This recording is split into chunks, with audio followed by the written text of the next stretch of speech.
Welcome back, friends, to another episode of the Juicebox Podcast.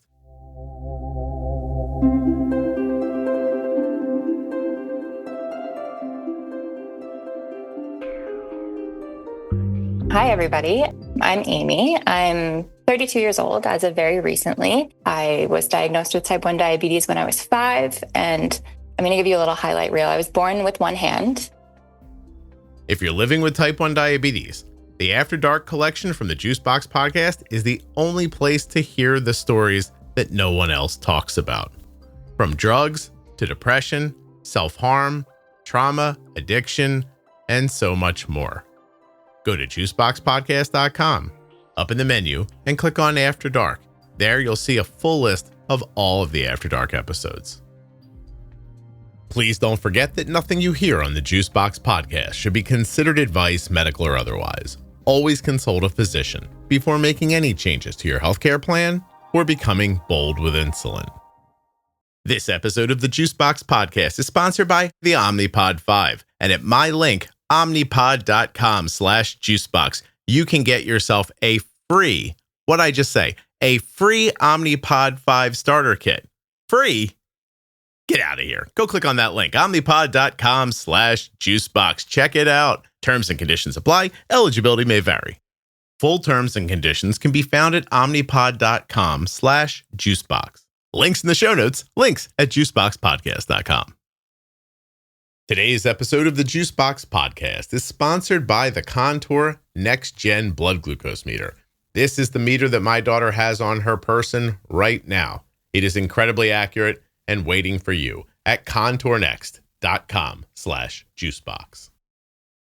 This episode of the Juicebox Podcast is sponsored by US Med, usmed.com/juicebox, or call 888-721-1514. US Med is where my daughter gets her diabetes supplies from, and you could too. Use the link or number to get your free benefit check and get started today with US Med. Hi, everybody. I'm Amy. I'm 32 years old as of very recently. I am from Canada, currently living in the US. I was diagnosed with type 1 diabetes when I was 5, and I thought that it would be interesting to talk to you, Scott, today because I have a couple things going on in my life that once I stopped to think about it, I realized were kind of strange about me. So I'm going to give you a little highlight reel. I was born with one hand, diagnosed with type 1 diabetes when I was 5. My mom was my primary caregiver, and she passed away when I was 10, very unexpectedly. And then I recently in life was diagnosed with celiac disease, and I have a lot of autoimmunity in my family. And yeah, I have started managing diabetes, obviously, by myself since I was 10, and I've ended up here today. And I also went to grad school and can talk about that. I work in genetics, so I thought you might be interested in things like that too. Amy, you have like a little list in your head about things you're going to talk about. I do, yeah. So you stole my thunder because before we started recording, I said, I never know what I'm going to say to a person after they introduce themselves, but I know what I'm going to say to you. And what I was going to say is, holy hell, Amy, your note is short, but it is very, very distinctly different than any other one I've ever gotten. Your note basically says, I was born with one hand, and my parent who helped me with diabetes died when I was a child. And I was like, whoa, okay. Like, well, that'll give us something to talk about. Yeah. Wow. Oh, well, tell me a little bit first about your diagnosis. You were, 5? I was 5. Yeah. I don't really remember it. Mm-hmm. My dad has described it as, like, my parents knew that something was going on because my personality sometimes suddenly changed. I used to be a really nice, sweet kid. I was afraid to talk to anybody. And then kind of out of the blue, I started acting mean. And like he honestly said, like, out of nowhere as a little 5-year-old. How old were you when he told you that? I was like in my 20s. Oh, okay.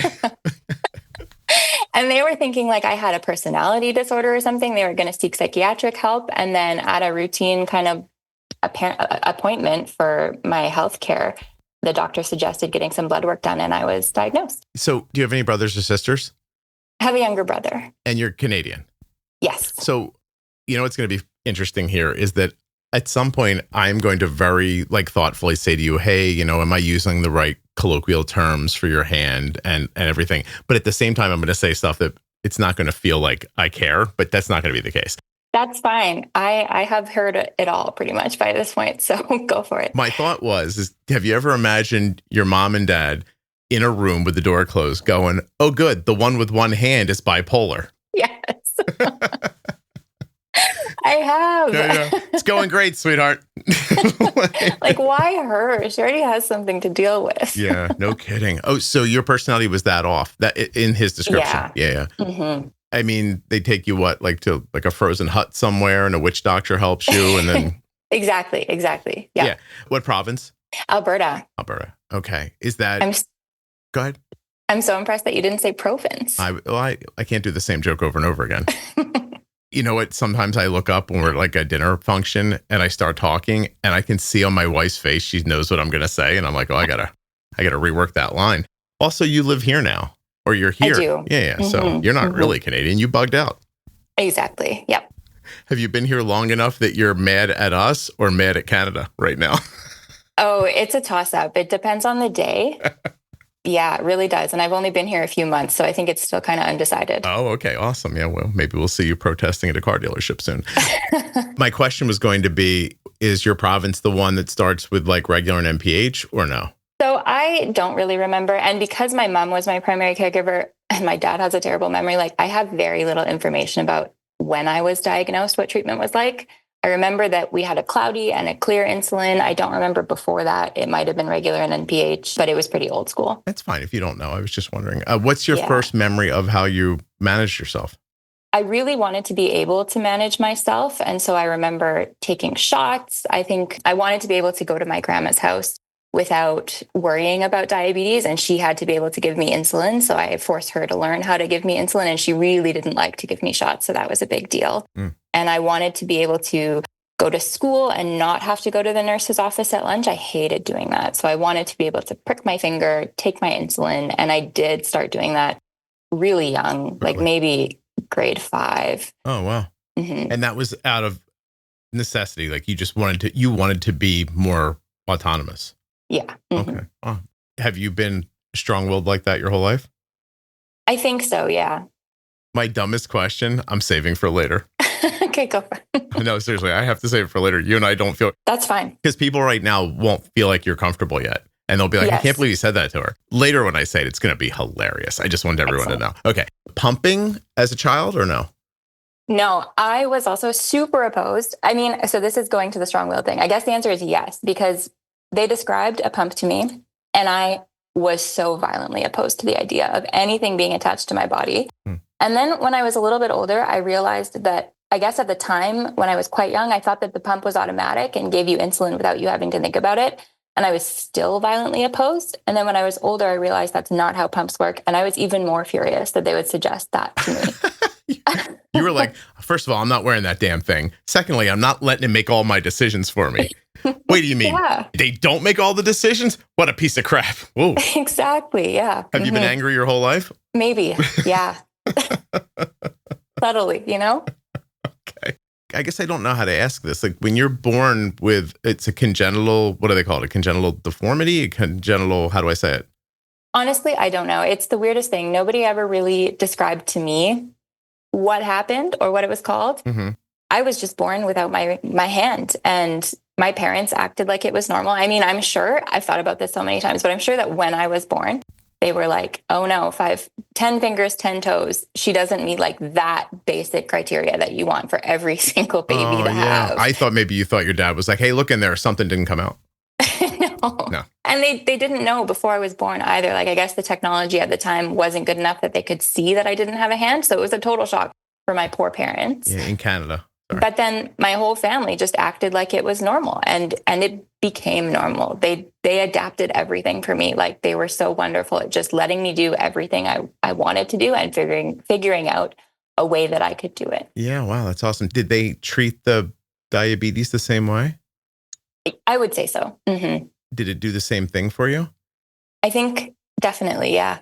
Excellent. Yeah, I mean, I think you are normal. Everyone's normal, right? Yeah. Like, yeah, you are yourself. Like unless you're going to judge yourself against something else, then I don't, you know what I mean? The word's kind of meaningless. It's just who you are. How do you clap? With your wrist or with your chest? I have always disliked ordering diabetes supplies. I'm guessing you have as well. It hasn't been a problem for us for the last few years, though, because we began using US Med. You can too. usmed.com/juicebox or call 888-721-1514 to get your free benefits check. US Med has served over 1 million people living with diabetes since 1996. They carry everything you need, from CGMs to insulin pumps and diabetes testing supplies and more. I'm talking about all the good ones, all your favorites. Libre 3, Dexcom G7, and pumps like Omnipod 5, Omnipod DASH, Tandem, and most recently, the iLet pump from Beta Bionics. The stuff you're looking for, they have it at US Med. 888-721-1514 or go to usmed.com/juicebox to get started now. Use my link to support the podcast. That's usmed.com/juicebox or call 888-721-1514. Today's episode is brought to you by Omnipod. Did you know that the majority of Omnipod 5 users pay less than $30 per month at the pharmacy? That's less than $1 a day for tube-free automated insulin delivery. And a third of Omnipod 5 users pay $0 per month. You heard that right, zero. That's less than your daily coffee for all of the benefits of tubeless, waterproof, automated insulin delivery. My daughter has been wearing an Omnipod every day since she was 4 years old, and she's about to be 21. My family relies on Omnipod, and I think you'll love it. And you can try it for free right now by requesting your free starter kit today at my link, omnipod.com/juicebox. Omnipod has been an advertiser for a decade, but even if they weren't, I would tell you proudly, my daughter wears an Omnipod. Omnipod.com/juicebox. Terms and conditions apply. Eligibility may vary. Why don't you get yourself that free starter kit? Full terms and conditions can be found at omnipod.com/juicebox. Clapping and the monkey bars are like my nemesis. I freaking hate both of them. Clapping, you just kind of like, I have the end of my arm. It's basically like probably the wrist joint. And I have a little bit of mobility and I have some tiny little baby fingers. I call it my little hand because I use my little hand like a hand. I do so many things with it. And so when I clap, I just bring it together with my big hand. And does it make as much noise as you would get or no? Sometimes if you kind of cup the big hand, you can get some like resonance going there and it sounds pretty good. Can you imagine having to think about that as a child? Like, why is this not working? Hold on a second. Because I thought the only other way would I've been one-handed, but what I meant to say is I've had my hands full in a situation where you have to clap out of nowhere and you kind of like slap yourself in the chest, but I'm also not a girl. So, so I was like, oh, well, how would you do that? And if I didn't ask now, like the entire interview would be just bound up with me wondering how you clap, which is not the funny thing I was going to say, because I don't think it's funny. I was genuinely interested. Like, so holding a vial of insulin, you could do that. I can do that. I hold things against other things often. So I'll either press something between like the countertop and my little hand or between like my stomach and my little hand. I use like tension, I guess, to hold a lot of things. Turn the vial over with your other hand. I don't know which hand. Which hand is right and left? My right hand is missing, so I have my left hand. Is there any chance you're left-handed, or did you have to force yourself to do that? Although, it's funny. My parents said when I was born and quite young, I would reach for things with my right hand first. So I think that I was probably supposed to be right-handed, and I had to train myself to become left-handed over time. I thought that could possibly happen. So you take the left hand, kind of set the vial down, and then spin it, pin it with the right, and then approach it with the syringe from the left. Yeah. Oh, and you do that as quickly. Like I wouldn't notice it happening, right? If I saw you, like it would just happen quickly. It happens so quickly. I did a chemistry degree in my undergrad, and there's lots of like fine finger work you have to do, like holding little vials, unscrewing them with one hand and doing something with your other. Yeah. And I figured out somehow to do all of those things. And I think it's kind of automatic to me. Like you wouldn't think about how to do it with two hands if somebody didn't show you. And so I'm doing basically the same thing. And I don't know. I couldn't tell you how somebody asked me once how I brush my teeth, and it took me like a solid 5 minutes to think it through because I don't think about brushing my teeth. I just do it. Yeah. No, it's my expectation. I would probably have the same problem. Somebody said to me, like, how do you tie your shoes? I'd be like, I tie my shoes. So 2 thoughts here. You're in your 30s, and are you married or dating or single? I am not married, but I've been with my partner for like 10 plus years now. Same thing. So Yeah. she's like, yeah, no, I know. It's the same. But I asked because, I just recently saw a post, and this is a reoccurring concern for people online, but of a person who just started to feel like no one's going to want my kid as a mate. And then, people came in to explain that that's not what's going to happen. Like, they had all the conversations, but you have two things that it wouldn't be unrealistic to be concerned about that. So I'm wondering about what it was like. Maybe you're going to tell me it's like brushing your teeth, but like, what was it like to try to meet people to get to the guy you're willing to stay with for a decade? It was brutal, honestly. It's not like brushing my teeth. So in high school, I didn't date anybody other than this one guy who asked me out, and I didn't want to date him. So I said yes, just for the experience. And we went on one date, and it was awful. Like, I just didn't want to be there, but I wanted to experience that. And then I was so happy to get out of that situation. And I felt really bad for him because he genuinely did want to be there. And I had to like have a whole conversation with him and break his heart and everything. But I just felt like something was wrong with me. Nobody wanted to date me. Nobody wanted to go out with me. I do think that part of that was the fact that I'm like painfully shy as well, and had super low self-esteem. I dealt with like probably disordered eating in high school. I don't know where it came from, but had like the worst sense of who I was and had no confidence in that. And I think that really, more than the diabetes in the hand, affected how I interacted with people and probably led to those kinds of things. But it was rough. And then my current partner, I met him, and he's not afraid of anything.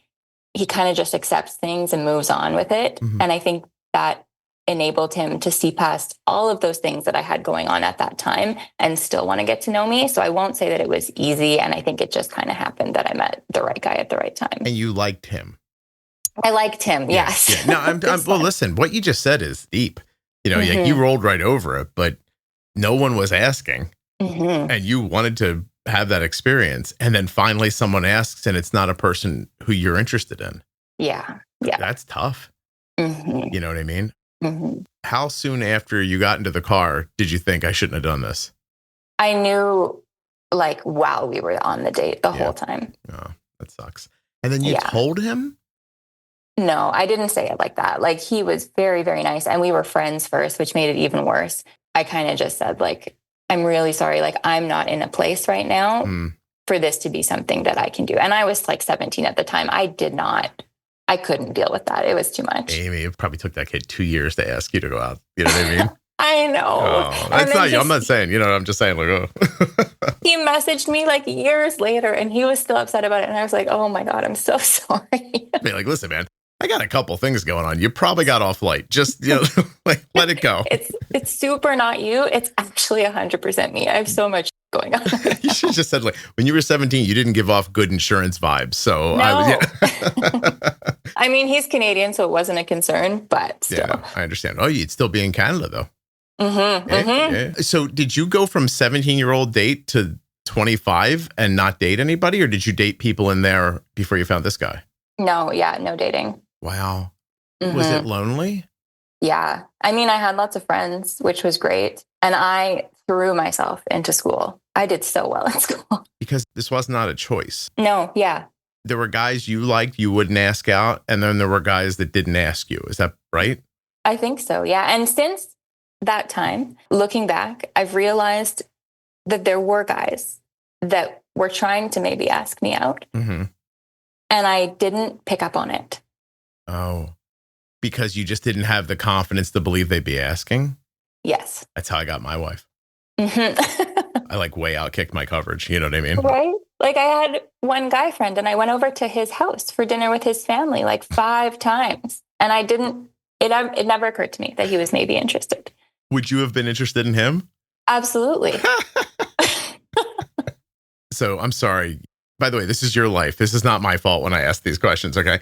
No, I know. How much of this do you think gets impacted by you losing your mom before you hit puberty? At the time, I would have said, oh, not at all. And now I think huge amounts of it. Yeah, you didn't see any of that, like, slap ass between your parents or, like, any of that stuff, right?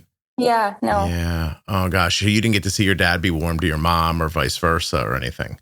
I mean, I did. I was 10 when she passed away. So I do remember those things. And I know that my dad really loved my mom. And I saw that I saw my grandparents who lived 3 blocks away from us have a super, super healthy and beautiful relationship. So I saw those kinds of things, but it was a little bit different too, right? You missed some stuff, and you didn't like when you started having those feelings and you couldn't, there's nobody to talk to about it or anything like that too. I'm sorry to ask, but how did she pass so young? Yeah. So she passed very suddenly from a brain aneurysm. Like she was fine. And then one morning she was not fine. And luckily we weren't with her. She was at the gym and she was taken to the hospital. And then 3 days later, she was gone. How old? She was 40. Wow. That sucks. I'm sorry. I know it's a long time ago, but still, it must be hard to say out loud. Yeah. Okay. Do you want kids? I do. Yeah. Personally, I think of anything, that's going to be the thing that heals me the most from my mom passing away, just to know what it's like to be a parent and to feel the love for another person. It'll make me feel so much more reassured that I had that from her. Your dad sounds like he was a good guy, but like, did you feel unloved, or did you just feel like something was missing? Just that something was missing. My dad, I know he loves me so much. And I know my grandparents, my mom's side of the family, they are so good at showing love. I never felt a lack of love at all. Yeah. But I just felt that something else was missing. Do you think they overdid it for you? ContourNext.com/juicebox. That's the link you'll use to find out more about the Contour NextGen blood glucose meter. When you get there, there's a little bit at the top. You can click right on blood glucose monitoring. I'll do it with you. Go to meters, click on any of the meters. I'll click on the NextGen, and you're going to get more information. It's easy to use and highly accurate. SmartLight provides a simple understanding of your blood glucose levels. And of course, with second chance sampling technology, you can save money with fewer wasted test strips. As if all of that wasn't enough, the Contour NextGen also has a compatible app for an easy way to share and see your blood glucose results. ContourNext.com/juicebox. And if you scroll down at that link, you're going to see things like a buy now button. You could register your meter after you purchase it. Or what is this? Download a coupon. Receive a free Contour NextGen blood glucose meter. Do tell. ContourNext.com/juicebox. Head over there now. Get the same accurate and reliable meter that we use. No, I wouldn't say that necessarily. Did they do it differently for you than for your sibling?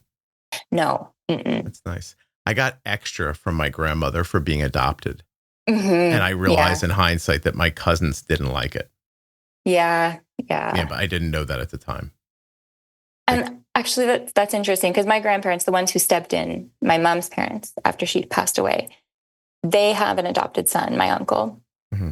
And so maybe they already had practice not treating kids differently because he would not say that he was treated differently. Yeah. It's interesting. It was just my grandmother. Like I could tell now in hindsight, but she just thought that I was going to get less somehow for not being like blood related. So she overdid it, which by the way, I have to tell you, she was my favorite grandparent by a stretch, or maybe even my favorite, like distant relation. And it doesn't at the moment, but it has bothered me in the past, wondering if we were having an honest relationship or if she was play acting to make me feel better. That's so sad. Does that make sense? It does. Yeah. Yeah. I don't think about it much anymore because I think I've come down on the side of, I think it was genuine, but there was time when I had to go through wondering about that. Yeah. And that's tough to think about, I'm sure. Yeah. So what does your dad do for a living? Like he's a sled dog driver or like... He's a hunter. No, he works an office job, or he did. He's retired now, but like a corporate job. I don't want to talk too much about his life, but he worked a regular job. I was just looking for like whether or not he was like working in an oil field or what he was doing. I mean, he was peripheral to oil and gas. I will say that. Of course he was. You guys have two like things going on up there. It's like snow and oil and gas, and apparently paying extra for stuff you send us. Yeah. But that's a different story. Also, no one look at your finances today. No, it's so bad. Oh my God. If you've got $100 saved or $1 bazillion saved, don't look at it. It'll make you very upset. You don't want to know. Use that little hint to try to figure out what day this was recorded on. Okay. So did you feel judged about diabetes and or your hand by kids? I don't think that I conceptualized a lot of this when I was young, But my hand, yes. And diabetes, no, because I hid it very well. You hid the diabetes? Yeah. Was that to your health detriment, or were you able to manage things and keep it from them? No, I didn't hide it from my close friends, which is who I spent most of my time with. So I would give insulin and check my blood sugar, and they all knew that I was diabetic. And it wasn't to the detriment of my health because that's the people that I was around most of the time. But in front of other people, I was hesitant. I would turn away when I was giving myself a shot so that they couldn't see it and things like that. Really? And they knew, but you were just trying to put distance in between. A lot of them didn't know. I wouldn't say anything about it at first. My teachers all knew and things like that in school, but I wouldn't volunteer information to my peers unless we were friends. Okay. And how did your friends treat you? They were great. Honestly, they treated me like nothing was different. You never had a feeling from them that there was any weird vibe? No, and it's really wonderful. I think that like the right people kind of stayed. I gravitated toward the right people. They gravitated toward me, and it was very synergistic. And there were some friends that were so lovely, and they would, like, specifically with my hand more than the diabetes, they would reach to grab a bag that I was holding if I was going to bend down to tie my shoes or something, which I didn't need. And so that always made me feel a little bit uncomfortable. Those people never really stuck around for too long because I would kind of just spend more time with the people who treated me normally. So people who babied you, you distance yourself from. Do you do it on purpose, or do you think it just happened? The distancing? A little bit on purpose. I mean, I found it really hard if things like that happened to say, oh, thank you, because I wasn't grateful, you know? Yeah. So I think it was a bit of both. Hey, did you ever tell somebody, I don't need your help, but thank you?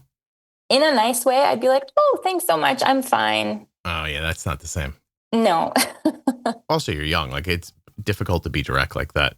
Yeah. Especially when somebody's trying to be kind, right? Yeah. And I think in general, I'm the least direct person that's ever walked the face of the earth, probably. Like, I've never said aggressively no to anybody about anything, pretty much. Really? Yeah, no. You should try it. It's awesome.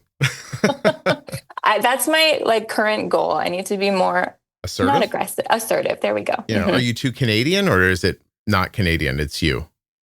It's me.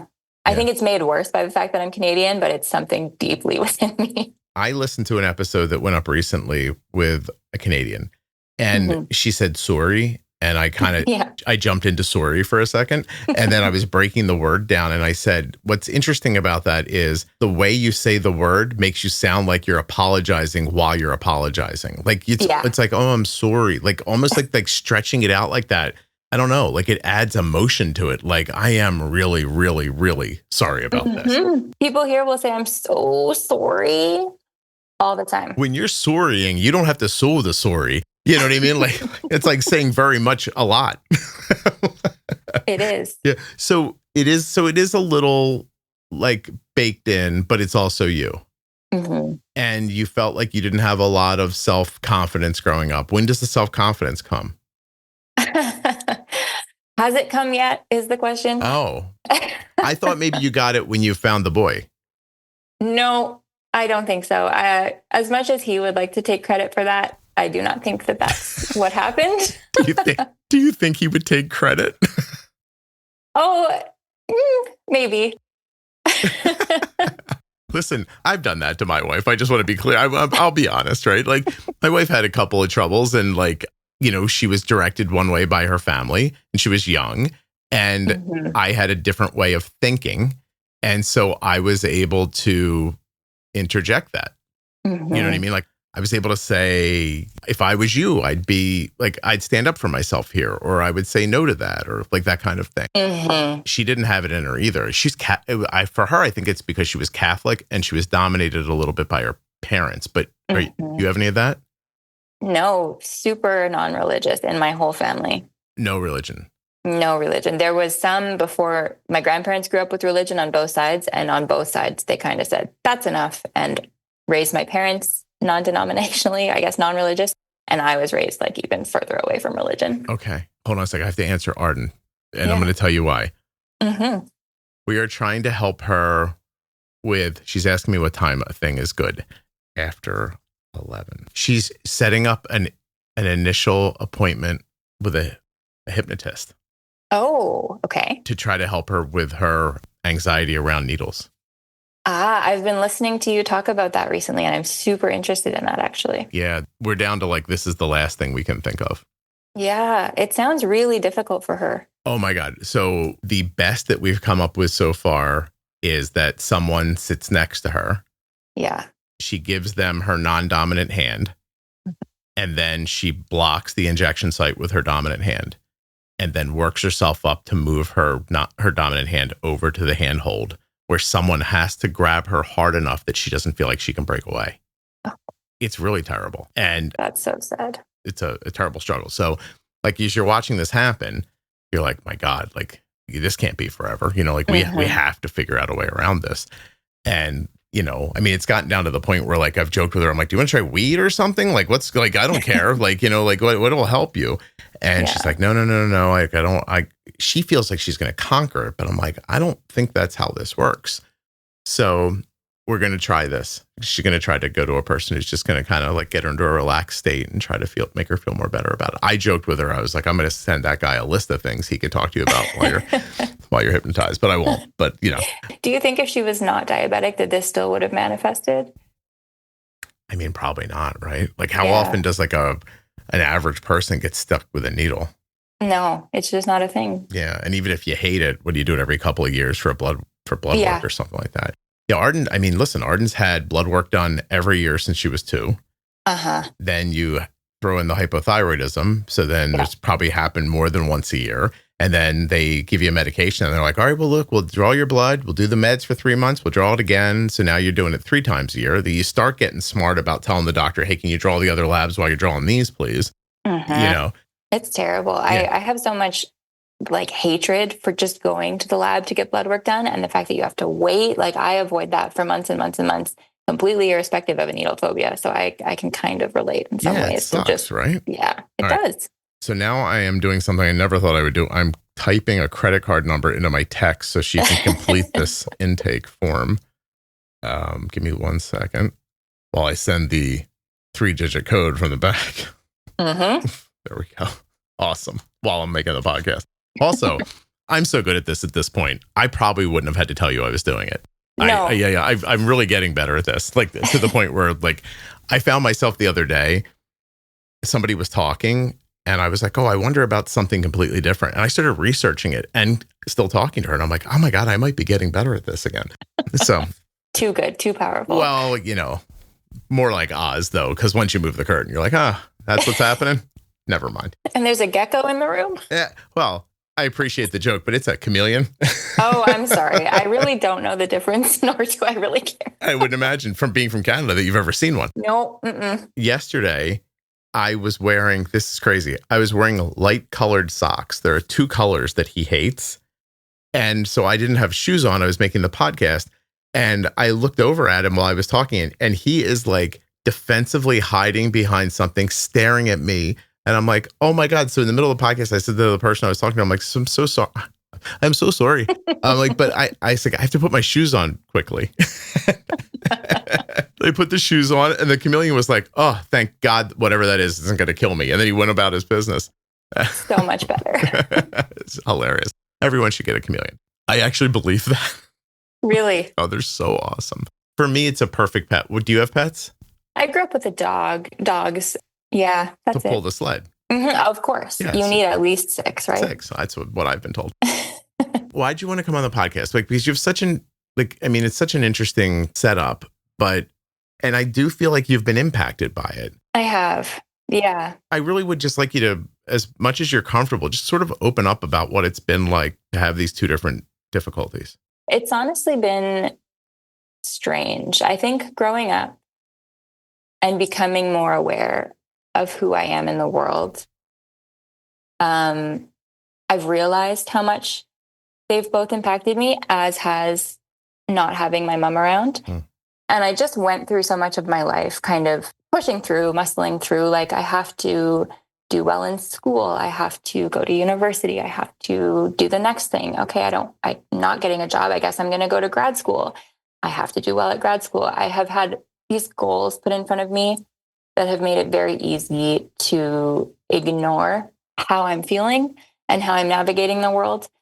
And when I stop to think about it, it impacts me. It being like everything that I have going on really, really deeply impacts me and impacts, I would say most of all, like my confidence in the world. And I really noticed that when I, in grad school, became an expert in something and then had so much comfortability and confidence in speaking about my research topic. And I had never felt that before. And I think most people feel that all the time. And that was kind of a big moment for me, because I think going through the world, like you and other people just feel comfortable a lot of the time. And I had never felt that because I was always hiding my hand. I felt that if people saw my hand, immediately they would judge me. So on a first impression, I always wanted to have my hand hidden. And for a long time, that was subconscious. And now sometimes it's conscious. In professional settings, I'll meet people over Zoom where you can't see my hands. And then they're surprised when they meet me, but they've already formed a first impression, which I find is super, super valuable in how they treat me. And I don't know if that's the best or healthiest way to navigate this situation, but it's kind of what I developed. Yeah. Do you think it's true, or do you think it's how you feel? Do you see what I'm saying? Like, do you think, I'll let them get to know me as a person with two hands and I'll hide on the Zoom. Then when they meet me, they'll know me already and then they won't feel differently. Do you think that's actually happening, or do you think you just talk yourself into believing it? Or have you had situations where somebody has seen your situation and then met you in person and treated you oddly? Yes to that, for sure. Okay. I think it depends on the person, because there are, and I'm sure most people with diabetes can relate to this, especially now that we have like visible technology. Previously, we would walk around the world and nobody could tell that you were diabetic unless you were actively treating something or had a pump on your body. But now most of the time people are wearing CGMs, wearing pumps, and you'll get questioned about what they are. So it becomes more of a visible thing. Yeah. And that's kind of what my hand has been for my whole life. And there are people, this is why I say it depends on the person, because there are people that when you meet them, the first thing they look at is my hand, and they will keep looking back at my hand. And I have to kind of be like, hey, eyes up here, but Really? Nicely. Yeah. Because it drives me crazy. I feel that there's a sense of judgment often. And especially if you keep looking at my hand while you're talking to me and you're kind of like angling your body away from me, like you're not super comfortable and you don't know how to navigate it. And you don't know if I maybe need help with something or if I can do something. So I have kind of tried to kill it with kindness. I'm very positive, and I try and redirect the conversation, make really strong eye contact and smile, especially if I'm not talking to the person. Yeah. And I notice somebody staring at me, I will look them right in the eyes and smile and say, hey, how are you? But that's the thing now you have to do, not a way you want to be. Yeah. Yeah. Completely. Okay. You know, it's funny. I would have joked in the past about like, I mean, it's just, I don't know if I'm a boy. I've been a boy my whole life. Like you meet girls, like I don't know 3 guys that don't hit the fun parts first when they meet somebody. Do you know what I mean? Like, and so it's usually like, really, it's usually like chest, face. And then if that made you happy, you look for the rest. People do that. Like, I don't think they're doing it on purpose. I think it's just, listen, I check out old ladies. I don't know. It's like my brain goes that way. Now, I would have said before, like, oh, boys, you know what I mean? But I have a daughter. Yeah. I've been around a lot of girls. I have a wife. Yeah. And I go out in public, and I think you guys all know I pay a lot of attention to what's going on around me. Mm-hmm. Every living woman checks out every other living woman when they walk past. Yeah. And I mean floor to the top of your head and back down to the floor again. And they do it with like precision. Uh-huh. Right? Like people, you're just assessing each other. Mm-hmm. And so I don't know what, like, gutturally, what women are assessing each other for. I do know because I'm a boy what I'm assessing for. But then you're saying they hit the hand and then they're stuck. Yeah, completely. They start spinning into like, will I need to help this person? Is she okay? Yeah. They start getting protective of you, even though they don't recognize that's probably what's happening, and or get scared or put off, right? Yes. And or I think that they think, even like subconsciously, that mentally I might not be all there. Because I think that's kind of the human instinct when you see a disabled person sometimes, that, oh, I don't know how I'm going to interact with this person. Do they need me to interact in a different way than I would normally? Like mentally, physically, I don't know how to navigate this. It's a bit of a panic. You know what's funny is that I just realized that as a boy, I've never seen a pair of breasts and thought, no good. Every one of them seems fun in a different way. But I guess that doesn't happen with the hand thing. I just realized I've never looked at a woman and then thought, oh, like I don't have that feeling afterwards. Like, you know, it's not like an assessment in the way that you would think. I don't know how to put this exactly. And I know I'm going to get an email from some like overly woke person now. Because I also said that your parents, you didn't get to see them play slap ass earlier. So that's going to like, trust me, I can already feel it coming. But I'm just trying to be honest. I can look and think that person's my type or not. But I always see like intrinsically, like I see value in everybody I look at. And I can see how people are pretty in ways that aren't classic and things like that. And I don't very often look at somebody and go like, oh, the horror. Do you know what I mean? Like, I so much agree with that. And that's honestly so healthy for me to hear. And also like in high school, the self-confidence thing that I dealt with, I feel very much the same as you. I have never looked at somebody like my friend, another girl, and thought that there was nothing redeemable about them. I have always thought that most other people are like so incredibly beautiful. Everybody is beautiful in some way. And typically the things that they are picking out about themselves, I never would have noticed if people are describing their insecurities to you. However, when I look in a mirror, I'm like, oh, but I'm the exception. Oh, wow. Isn't that something? Yeah, you're like, I'm not judging anybody else, but look at me, what a mess. Yeah, like everybody else is fine. Why did I turn out this mutant person? Oh, that sucks. Did you try to therapist? I did, yeah. I went to therapy in university, and that was really helpful. I guess you would probably say college. Well, just because what it's called, but sure, good. Yeah. I'm just kidding. But yeah, it was really helpful. Okay. And just talk therapy and somebody where you could say to them, I feel different. I feel ugly. I don't like whatever you end up saying. Like, right. And they help you get through that. Yeah. But meanwhile, you're ignoring boys that have taken you to dinner 17 times. Yes. Your whole life would have gone better, Amy, if you just would have chilled the fuck out for 5 seconds. I know. I have just begun to realize that. Yeah. And like my partner, that is the thing that he tells me more than anything. Like, why are you worried about this? This is not something you need to be worried about. And I don't understand that fundamentally. Like, well, you're programmed at this point. Yeah. No, seriously, this is how you've lived your life for so long. We're not worried about everything. We don't have adrenaline dumping into our veins always. No. Like before this call, I was so anxious. And then as soon as we started talking, it was fine. But yeah, I don't know. I watch my wife worry about stuff. I'm like, oh my God, like stop. And then she'll like, we'll figure it out. And I don't think there's 2 seconds before she pivots to something else. Yeah. Right? I'm just like, if you could just chill out, I think everything would be like so much better. I haven't been upset about anything in 2 decades. Something fairly horrible happened recently. And I was like, well, that sucks. And then I never thought about it again. Like during the phone call where the person told me, I had given up on it in the middle. I was like, okay, well, I guess that's not a thing that's happening anymore. That's so healthy. Is it? I think that's better. I just think of it as being boys and we're just like not worried about anything. Like, I think it could be too far the other way. Yeah. Oh, I would agree with that for sure. Yeah. We should be able to give it back and forth to each other a little bit. That would be awesome. Because if my wife had 2 tablespoons of I don't give a fuck from me, like she'd be really like, she'd be happier. And I think she knows it and she can't stop it. You know what I mean? It's built in. Like, how do we do that? What do you mean? Just don't worry. I'm telling you, last night, Arden's blood sugar went up. Yeah. And beep, beep.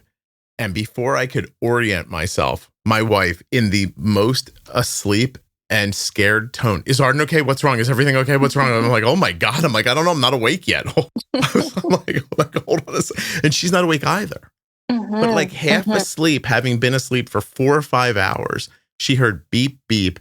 And she was like, if you'd have put a gun in her hand, she would have started shooting. Yeah. Yeah. You know? And I'm like, oh my God. Like, I feel terrible. Like, I've had a lot of conversations with a lot of people. And I usually think of it as the thing that happens after you make a baby. But like, you didn't make a baby. No. You got it somewhere else. You got it from everyone's looking at me. I'm not the same. I guess. Yeah. And my mom's gone. It sucks. So how soon till we push this kid out so that we can make all this go away? Hopefully. A couple years for sure. A couple years? Really? Are you building a professional thing that you're still working on, or is it just not the right time? A bit of both. I am working professionally towards goals at the moment that are making that harder. I don't live in the same city as my partner right now either, so I would like us to live in the same city, ideally. Yeah, no, I mean, listen, you might as well just let a rando knock you up if that's what's going to happen. Yeah. How are you not in the same city? we got into grad school at the same time, but not in the same place. And once you get into grad school, you're kind of locked in. It ends when it ends. It doesn't end on a prescribed timeline. So he is still finishing up that timeline in the city that he got accepted into. Oh, God. I finished and moved on to the next thing. But the job that I got is in the city that we can kind of both work in afterwards. Once he's and gone. we thought that we'd end up here together sooner, but we're not here yet. Oh, I'm sorry. So you're alone again. Oh, yeah. In America. In America. How disgusting. I know. Are you somewhere warm or cold? It's very nice and warm. Do you miss that Canada thing at all or no? The cold, I mean. I miss the healthcare, although it's not perfect. I will say that for sure. At least you're not paying for it. Yeah. Yeah. Mm-hmm. Out of pocket, right? Mm-hmm. Is that a big shock here? No, not really. The Alberta in Canada, where I'm from, is more like the US than a lot of other Canadian provinces. Mhm. So the healthcare there was public when I was growing up. They're trying to push toward private now, or more privatized.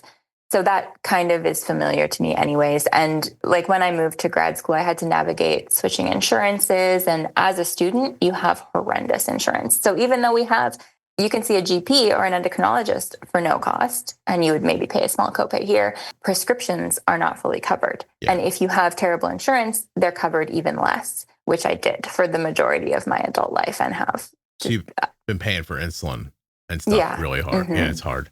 Mm-hmm. Yeah, no kidding. Can I go back and ask you how you feel like having a baby will close a circle for you? Yeah. Because it sounds like you've really thought about it. What do you think's going to happen? So my partner has a lovely relationship with his mom. And that's probably like the person that I've been able to see most closely, like a maternal relationship from an outside perspective. Like I know my grandmother, for example, loves me more than life itself. But I think that's true of everybody's grandmothers.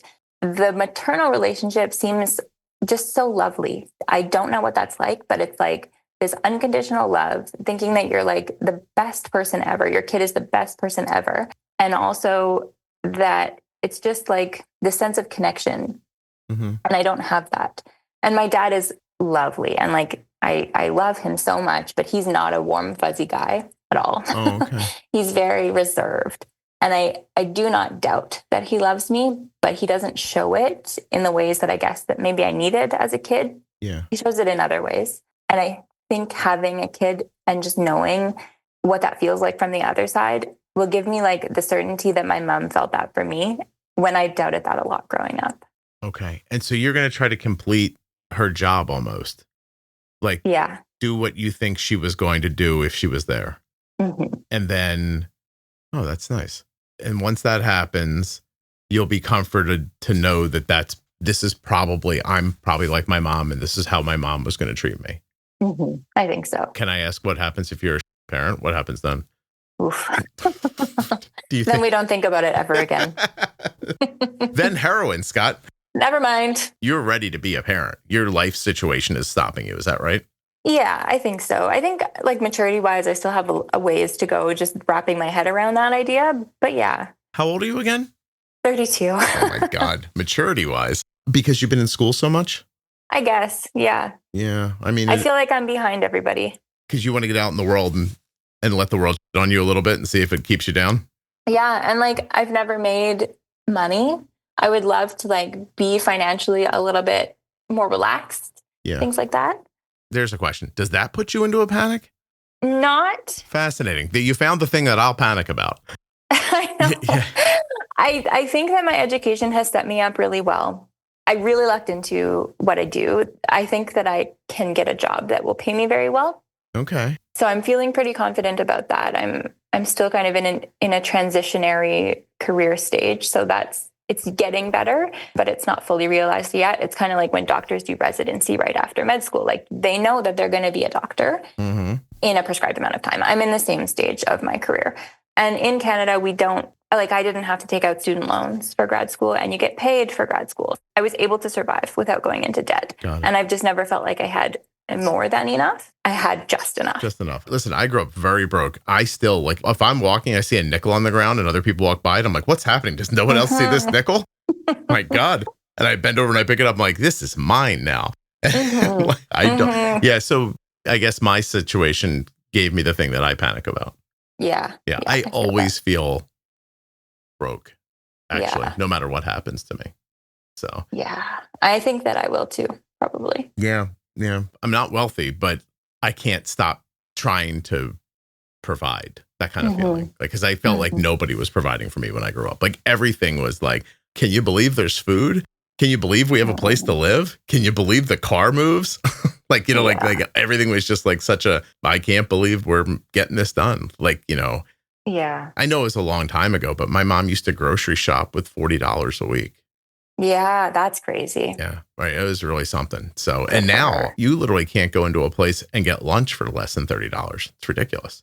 And it's the same lunch. It sucks just as much as it did when it was $20. I just want to say they didn't make it any better. That's for sure. And the price of eggs is insane. Well, listen, I think we've all talked about that to death. But yeah, like it is shocking to like pick up a dozen eggs and it's $9, like $9. Yeah, that was a shock to me because it's not as bad in Canada. I guess like the way that we have chickens is different. So we're not as strongly affected by the bird flu. So there are always a lot more eggs in Canadian grocery stores at the moment than there are in American ones. I said something to my wife the other day around something that I bought in the grocery store that was that I haven't heard anybody say. Like, it's a thing people used to say constantly when I was younger. And you're 32, you're not going to like, you have no context for this. And I'm going to ask Rob to bleep it out. Okay. But like, I said to my wife, like, just, it was a knee-jerk reaction. I swear to you, it's not a thing I haven't said in 25 years.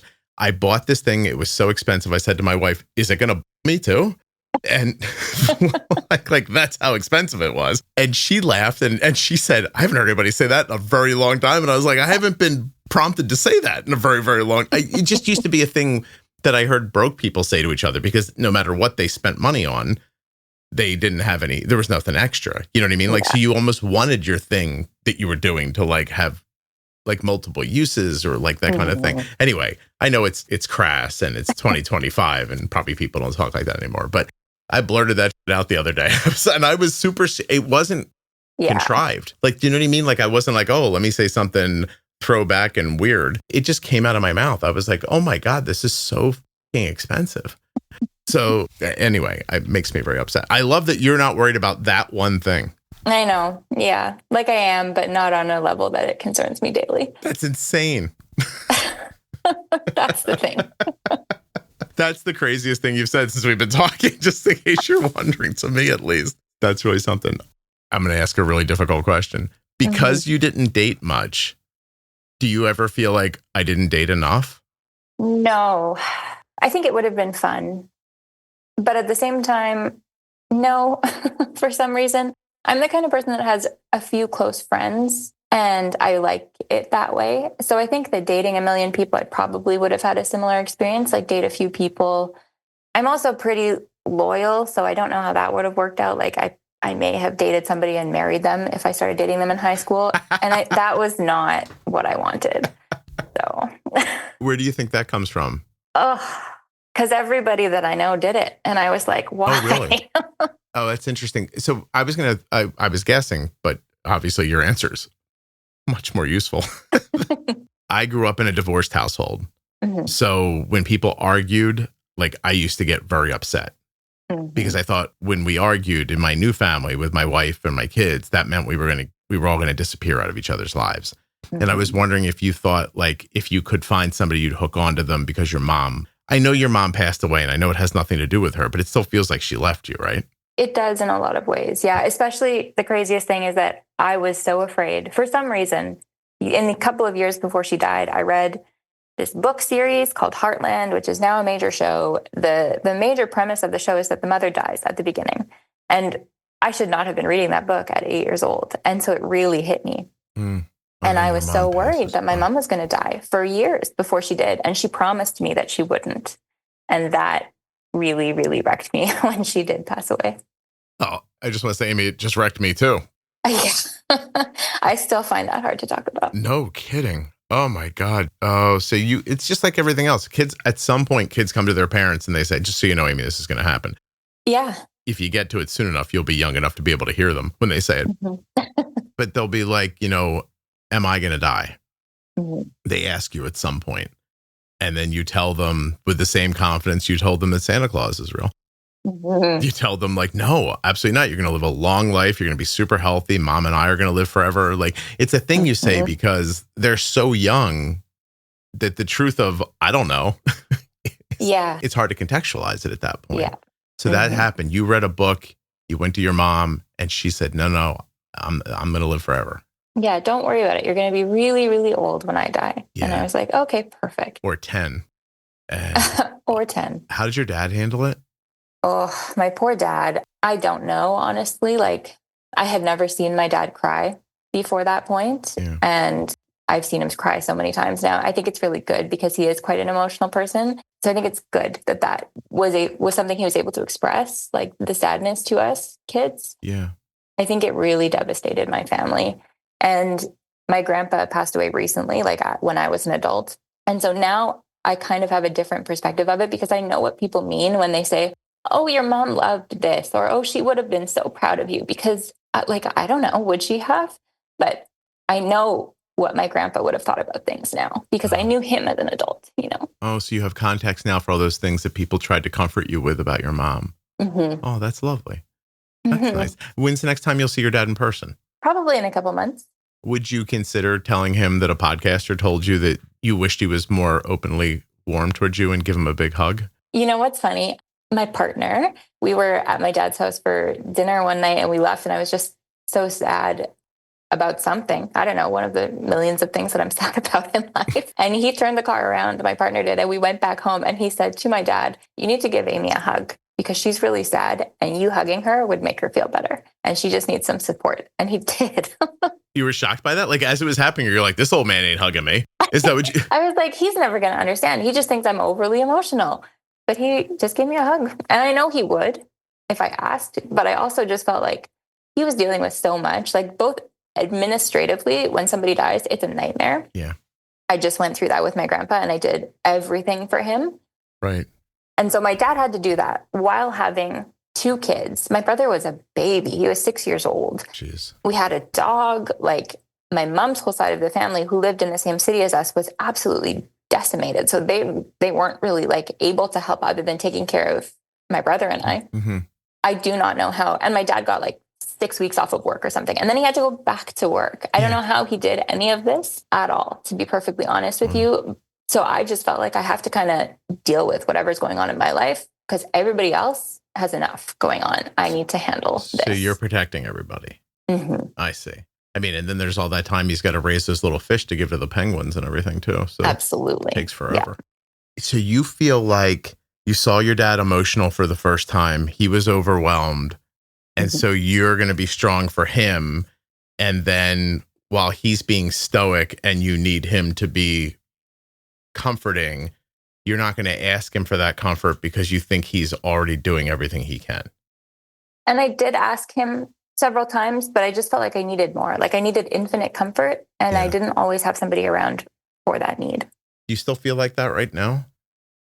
No, I think in some ways I've gotten through it.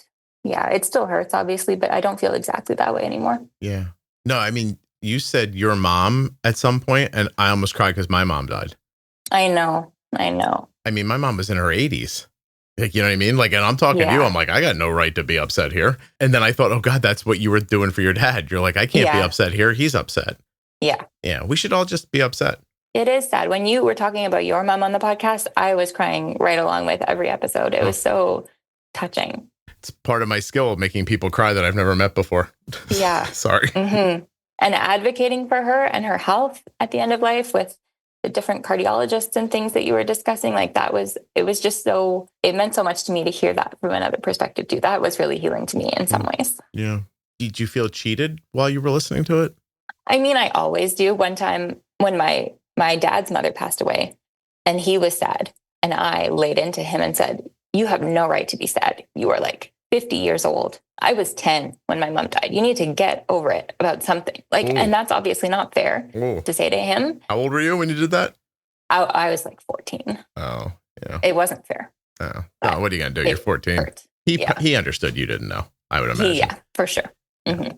Listen, it's a big part of what you do when you're in a family is at some points or others, you have to, I mean, this is my opinion, but like at some points or others, you're a punching bag for the people who love you. Yeah. and they know that you're not going to abandon them for saying the thing that you're going to say, even as you're saying it, and you think, this isn't fair, I don't mean this, or whatever. It just feels like it has to come out, Exactly. Yeah. Jeez. Oh, we're at an hour already. I'm sorry. Do you have a couple more minutes? I do. I have until the top of the next hour. Oh, okay. How do you manage your diabetes? Every once in a while, I should have a note in front of me that says, hey, you're making a podcast about diabetes. How do you manage today? Are you using a pump? I am. I don't really remember how it happened, I guess. So because of all that stuff that was going on, I just handled my diabetes when I was younger. And I did pretty well. My A1Cs were in the sixes. I had lots of variability. So sometimes it was a cheated 6, sometimes it wasn't, depending on how good I was. But I mean, I saw endocrinologist, dietitian, and nurse for 3 hours every 3 months when I was growing up. So there was a lot of like supervision of my diabetes. Although actually that's something, I'll get back to the pump question eventually. But that is something that I really wanted to mention on the podcast, because I'm sure that other people have had their primary caregiver pass away, or even that in a transition of care, parents will assume that a kid knows how to do something, even if they're still around. Oh. Even though I was at all of the diabetes appointments for my entire life, it would have been really helpful if an endocrinologist had checked in and been like, hey, do you know what insulin is doing, why it's important for you to take it, and like when you need to take it? Because I felt that we didn't come back to like ground zero when I took over the care, and it would have been a really good thing for them to do for me. Yeah, they acted like you've been at this for 5 years already. You know what you're doing. Yeah, and I'm like 10 years old sitting in a chair like, okay, perfect. You don't know what's happening. I have no idea. So I figured it out through trial and error, and it would have gone a lot faster if I'd had some more information growing up. And because of that, like I denied getting CGM for a long time. I was not interested in having anything attached to my body. I think because of my hand, like I was 0% interested in having anybody having another reason to stare at me and having anything attached to me. For some reason, that was just not what I was about. But then while I was in grad school, right before the pandemic, which I think worked out well by accident, I had a new endocrinologist because it was very difficult to find endocrinologists in Canada also. So I found this new one, and he's like, hey, I have a free Freestyle Libre here. Do you want to try it? And in my head, I'm like, no, thanks. But at the same time, I was like, sure, like there's no downside to this. I'm not committing to anything. Why not? Yeah. So I went home and I did not put it on.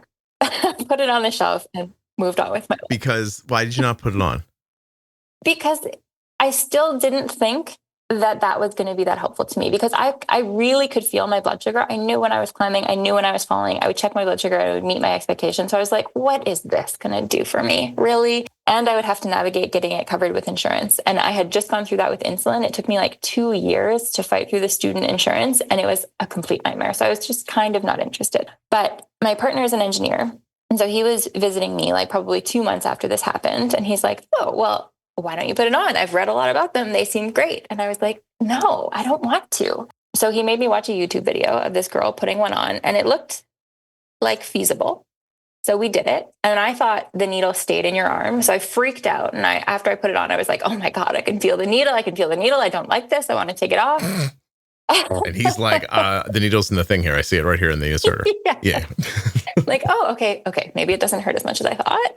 I kept it on and I liked it. And then the pandemic happened a couple months later. So I got a prescription and I kept using them.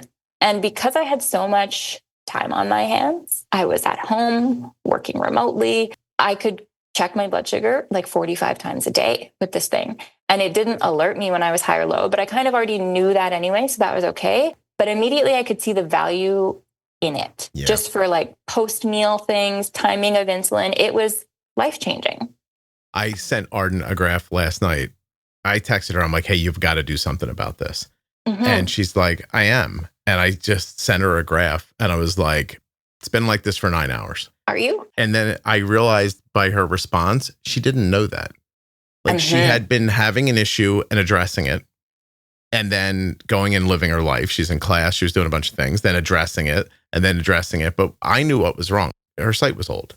Totally. It's just her boluses aren't working anymore. She's on an algorithm. So like the bolus goes in, the basal goes away, the blood sugar doesn't move. And so I'm like, hey, just throw a temp basal. Like I'm like, override the algorithm, put in a temp basal, and then her blood sugar starts to come down. And I was like, this is the site. The site's bad. And I just realized that until she saw the graph, that's not what she thought was happening. Like, you know what I mean? Does that make sense? Absolutely. Yeah. You can ignore it super easily. Even if you like check in every once in a while, it's really easy if you're busy with something to just kind of turn that part of your brain off. Yeah. Yeah. Almost like she was like, oh, my blood sugar's higher than I want it to be. I fixed it. And then a couple of hours later go, oh, it's higher again. But like, it wasn't higher again. It was higher still. She thought she'd taken care of it. Yeah. And so I was like, oh, this is super interesting. I'm learning more. Like, people used to ask me like, what's the podcast going to be about after Arden goes, I'm like, all right, calm down. But like, now it's about me really trying to dig in and more understand the psychological aspects of having type 1. Yeah. Because that's the only way left for me to help her, really. On the management stuff, like she's very good at this point. And I think actually settings, she's going to need help with at some point. Yeah. I still think I help her. Like, I'll say to her, like, hey, I think you should bump this or bump that. She does it then, but I don't know that she would think to do it. Yeah. And the other day, she said to me, what's she joking around about? And she said, if I ever have a baby, I know dad's going to be in my life for a year again. But she said it like, because I'm going to need help with this. Yeah, in a nice way. Yeah, no, it wasn't me. It wasn't at all like upsetting or anything like that. It was a lot like, I know that this is a thing and I'm going to need help. I'm in a weird position because I like, after you've explained your whole horrible life, that I get to tell you my weird position. I'm like, oh, you want to hear my problems? But I'm in a unique position where anybody who has kids or is a kid, so everybody knows, like, you don't take your parents super seriously at some point. And I've noticed that it's not awkward. I'm going to get the word wrong here. I'm just going to say weird until I come up with a word. But it's weird to have type 1 diabetes and have your dad be the guy that countless other people would listen to about it. Does that make sense? Is it like annoying? Probably, yeah. And I think the way we joke about it in our house is to pretend like I'm an idiot. Yeah. Do you know what I mean? Like, who's listening to you? Just people on the internet? I'm like, oh, it's like a lot of them. It's not 4 people I tricked into it. You know what I mean? And so like, there's that interesting, like, the answer's right here in front of me, but, oh, my parents are goofy. That's not who I'm going to go to for this. But man, he really would be the right person to ask. Yeah. You know what I mean? It's that kind of vibe. And why do we hate it when our parents are right? But at the same time, you're like, ugh. I know. I was interviewing a lady the other day and she's like, when I realized I was like my mom, she's like, it really threw me off. Like, yeah, how did you think all this worked? Yeah. And so then, long way back, are you like your dad or are you like somebody who you don't recognize because you didn't get to see your mom be an adult forever? I'm like my mom and I don't know it. I've been told I look like her. I don't see it in photos. Like, I kind of see it, but everybody who knew her said I look exactly like her. And then my personality is more like her, especially at work. I'm able to be assertive and confident and really outgoing. And that's not my dad. He's very, very soft-spoken and kind and gentle and quiet. And I obviously have that part of me too. But this other thing comes from somewhere that I don't recognize. So do you ever take a moment to think, like, this must be how my mom would have done this? Yeah. Yeah. Definitely. Is that upsetting or comforting? It's kind of just cool, I guess. Okay. Yeah, it's nice. Do you avoid the gym? No. You know what's so funny? My brother and I are both really, really big gym heads. Like, not crazy. He was for a while. He was very muscular. But he grew up as this tiny little scrawny, skinny kid. So that was kind of a funny transition to see. Also, my baby brother. But I love the gym and I love working out, and he loves being active too. And I think that comes from our mom, even if we don't really know why. Yeah. Is there anything you can proactively do, like, is an aneurysm is it a luck of the draw thing, or is it a thing they could be looking for other people? Yeah. So I am deep, deep, deep in the genetics world with my work. And so I find like the genetics of autoimmunity super, super interesting, but I've also considered the genetics of aneurysms. My brother and I have both had scans. So has my dad and my mom's dad.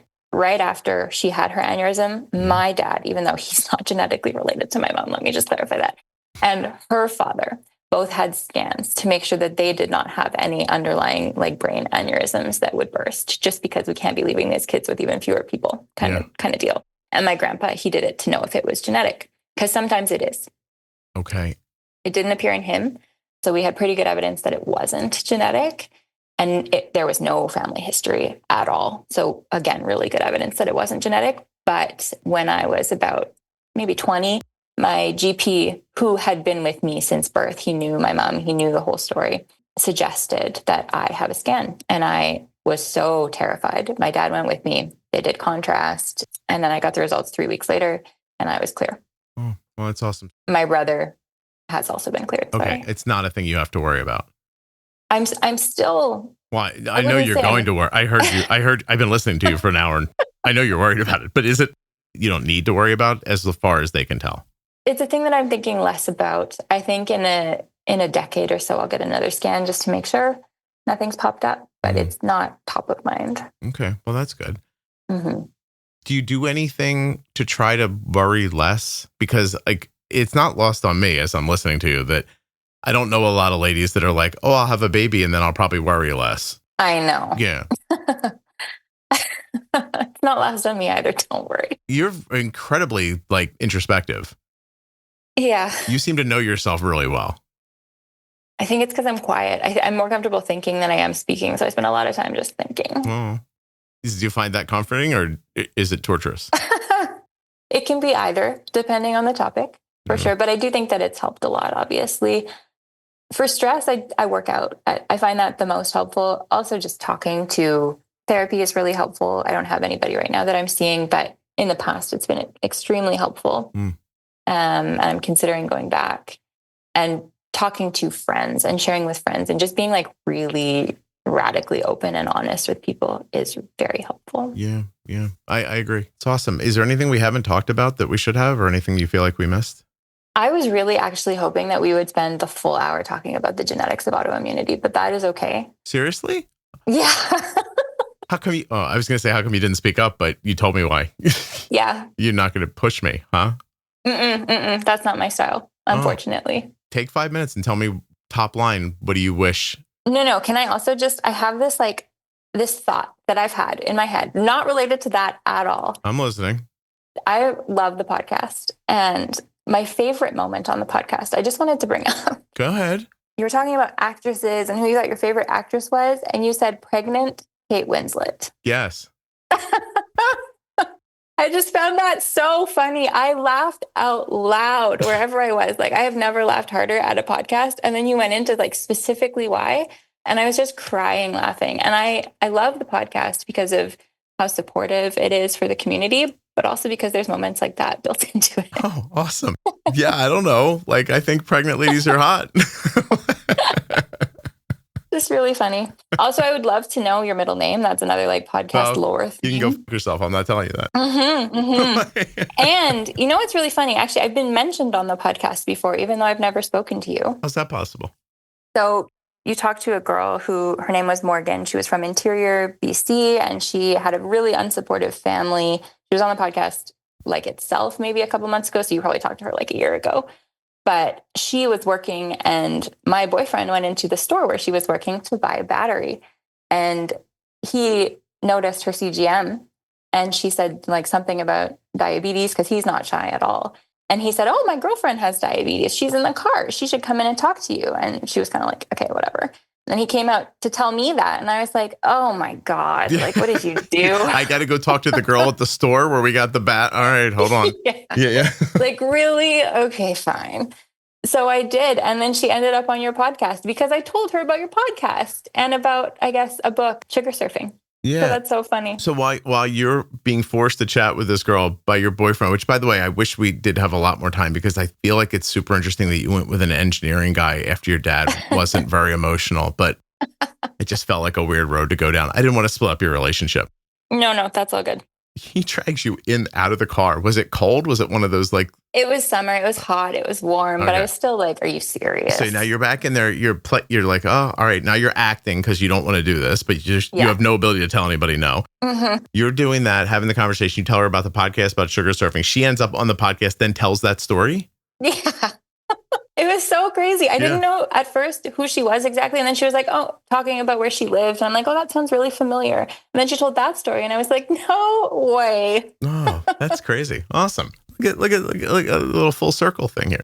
So that full gave me the circle. same good feeling as when one lady told me one time she was walking into Costco and saw another person wearing a good Juicebox Podcast t-shirt, and they like looked at each other and started talking, and they both listened to the That's podcast wild. because it's so niche. Do you know what I mean? Mm-hmm. Like that's what Mhm. makes it crazy.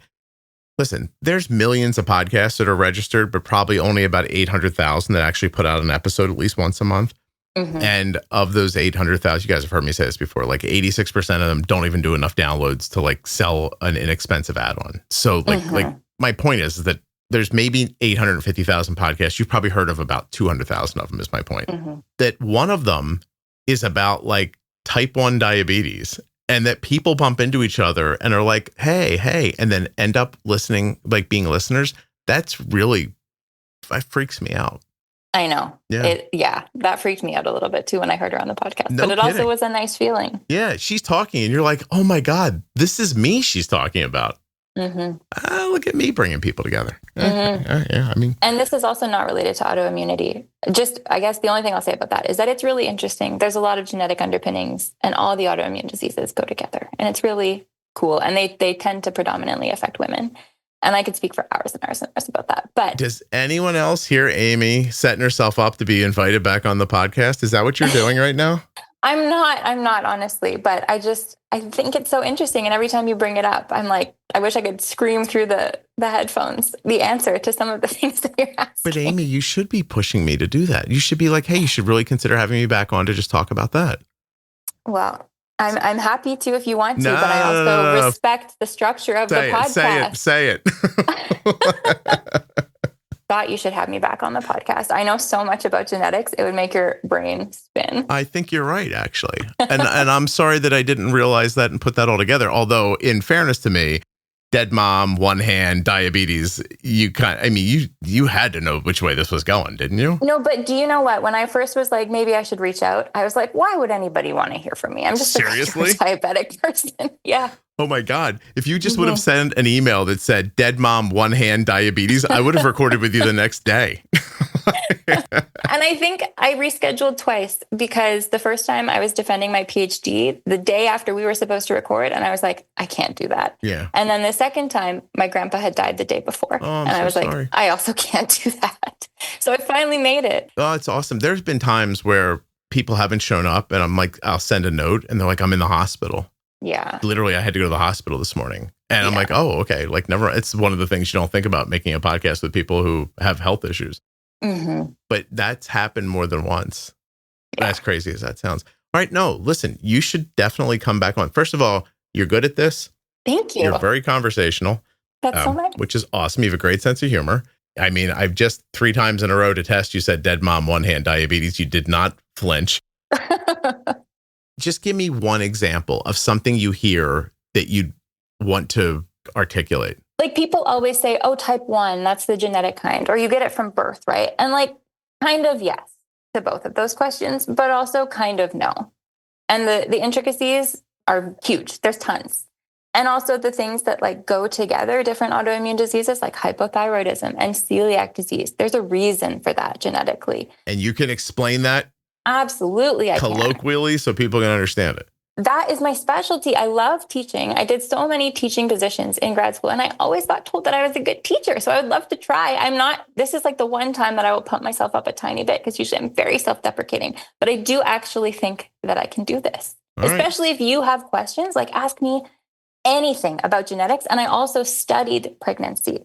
So anything about pregnancy and like pregnancy genetics, because that's the whole thing too. The fact that women get pregnant probably predisposes them biologically to developing more autoimmune conditions. There's a whole like school of thought out there about that.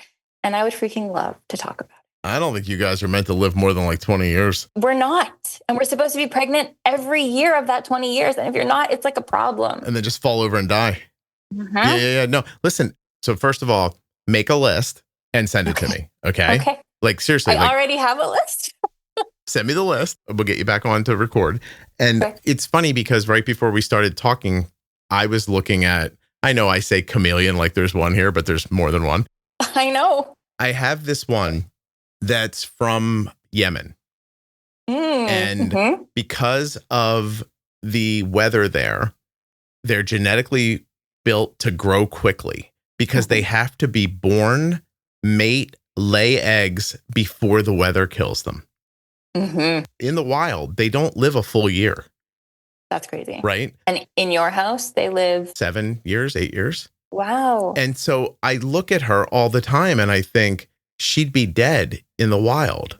Yeah. And then it makes me think about before 1920, my daughter would have died. Like, I know, like, isn't that crazy? Like, but that's like, my brain jumps around like that. Like, but I look at her and I think this chameleon is like over there living its life. Like, trust me, she's looking at me right now. Like, if you could just bring a roach over here, it'd be awesome. She's a little fatty right now, I just want to say. And not like in the PHAT way where you're just like, look at that thing shake. Like, she's getting a little belly. And like, so like, we got to do something about that. She would have died a few months ago. Mm-hmm. There's this one little valley where there's enough rain that these things can live. And that's what it made me think about when you just talked about genetics. Totally. How crazy is it that we tell women, when women have problems with their inside bits and they're young, what do doctors tell them all the time? A lot of this will probably clear up when you have a baby. Yeah. Or when you're older. We don't know. Yeah. Go away. Yeah. We hormones, right? Woo. Mm-hmm. But we can talk about all that? Yeah. Mm-hmm. All of it. And the fact that the world is so clean right now means everybody's getting more autoimmune diseases because we're not fighting viruses. We're fighting ourselves. Oh, we should be rolling in the dirt. We should be like licking dogs, basically. Well, let's try to find a different way to put that, but sure. Yeah. Yeah. I mean, you're so Canadian. You're just like, please, I'll lick a dog. It's not a big deal. All right, Amy, you're in. You did it. You stuck up for yourself and you got something. If you change your mind, let me know. I'm chill. Are you fucking serious, Amy? Why didn't you just go, hey, I'm sorry for doing that? I'm so sorry. Like, we can cancel if that doesn't work for you. Just let me know. No, I think it's an awesome idea. So, okay, hold on 1 second for me. Mm-hmm.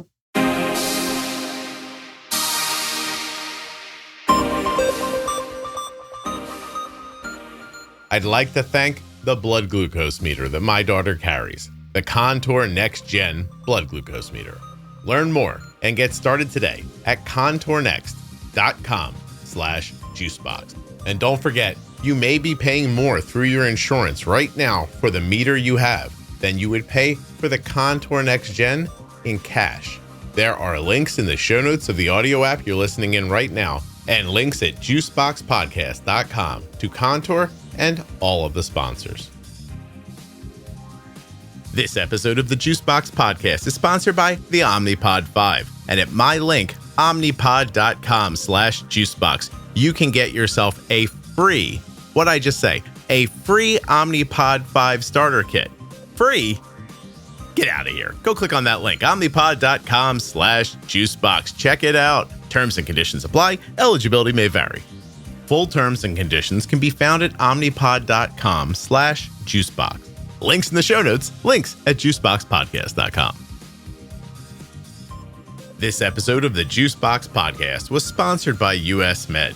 usmed.com/juicebox or call 888-721-1514. Get started today with US Med. Links in the show notes, links at juiceboxpodcast.com.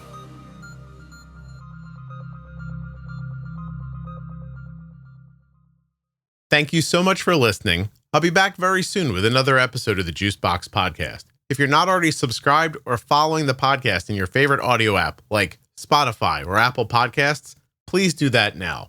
Seriously, just to hit follow or subscribe will really help the show. If you go a little further in Apple Podcasts and set it up so that it downloads all new episodes, I'll be your best friend. And if you leave a 5-star review, I'll probably send you a Christmas card. Would you like a Christmas card? Hey, what's up, everybody? If you've noticed that the podcast sounds better and you're thinking like, how does that happen? What you're hearing is Rob at Wrong Way Recording doing his magic to these files. So if you want him to do his magic to you, wrongwayrecording.com. You got a podcast? You want somebody to edit it? You want Rob.